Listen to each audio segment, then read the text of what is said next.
अपने घर से जल लेकर जाओ। मंदिर में तो बाल्टी भरकर रखा रहता है, लोटा भी रखा रहता है, कलश भी रखा रहता है।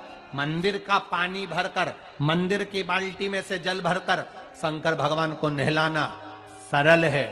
अपने घर से जल लेकर जब जाओगे तो घर का वास्तु दोष, घर का पितृ दोष और घर का काल सर्प दोष तीनों उस लोटे के माध्यम से जाएगा और शिव को समर्पित हो जाएगा।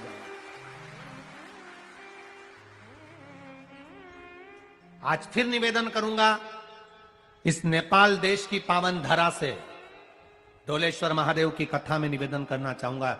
जो बेटा बेटी नौकरी के लिए अप्लाई कर रहे हैं, जो बेटा बेटी चाहे सरकारी नौकरी हो, प्राइवेट नौकरी हो, सर्विस के लिए अप्लाई कर रहे हैं, उन बेटा बेटियों से निवेदन है, दुर्वा शिव जी को समर्पित कर कर केवल दूब जानते हो ना, दुर्वा सब जानते हैं। दुर्वा जो माला पिनाई थी उसमें बहुत सारी लगी थी, पढ़ी है, बताना जरा।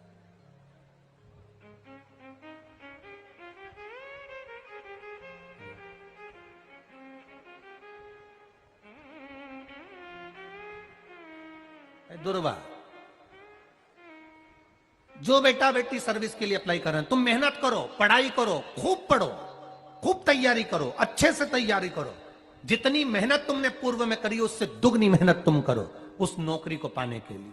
और साथ में जब एग्जाम के लिए जाओ, कहीं इंटरव्यू देने के लिए जाओ, दुर्वा शिव जी को, इस दुर्वा का जो डंडी का मुख है ये अशोक सुंदरी वाली जगह, फिर समझ लीजिए जैसे ये शिवलिंग, ये गोल जलाधारी, यहां से पानी नीचे गिरता है, बीच में अशोक सुंदरी का स्थान होता है। तो ये जो दुर्वा हम चढ़ाएंगे तो इसका डंडी का मुख शिवलिंग के ऊपर चढ़ाएंगे तो ये शिवलिंग पर डंडी की जो भाग है वो अशोक सुंदरी की ओर हो गया और ये भाग इस ओर हो गया।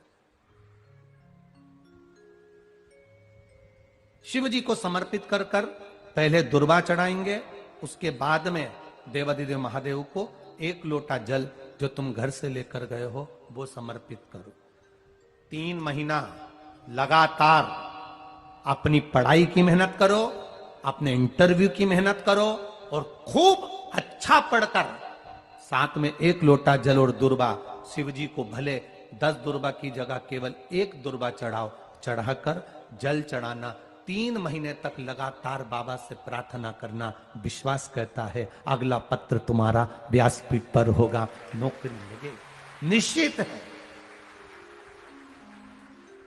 आप करो मेहनत, कर्म करने में पीछे मत हटना, पढ़ने में पीछे मत हटना, विद्या अध्ययन करने में पीछे मत हटना, अच्छी एजुकेशन पाने में पीछे मत हटना।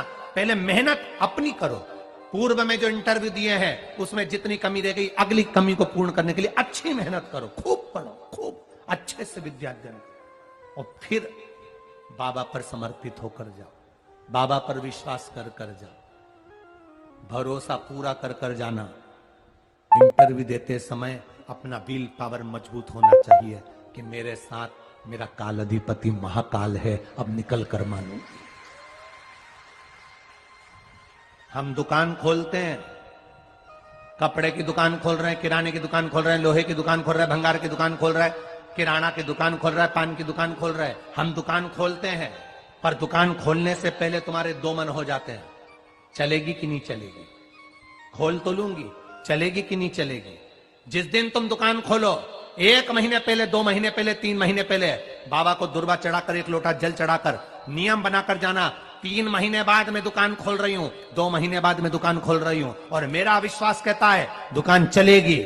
जिस दिन तुमने विचार कर लिया कि दुकान चलेगी कि नहीं चलेगी तो वो नहीं चलेगी। जिस दिन तुमने विचार कर लिया कि दुकान खोल रही हूं, मेहनत करूंगी, दिल से करूंगी, भले मेरे पास ज्यादा माल नहीं है, जितना माल खरीद के लाऊंगी उतना बेच कर बताऊंगी क्योंकि मेरे साथ काल अधिपति महाकाल है, तो वो चलेगी।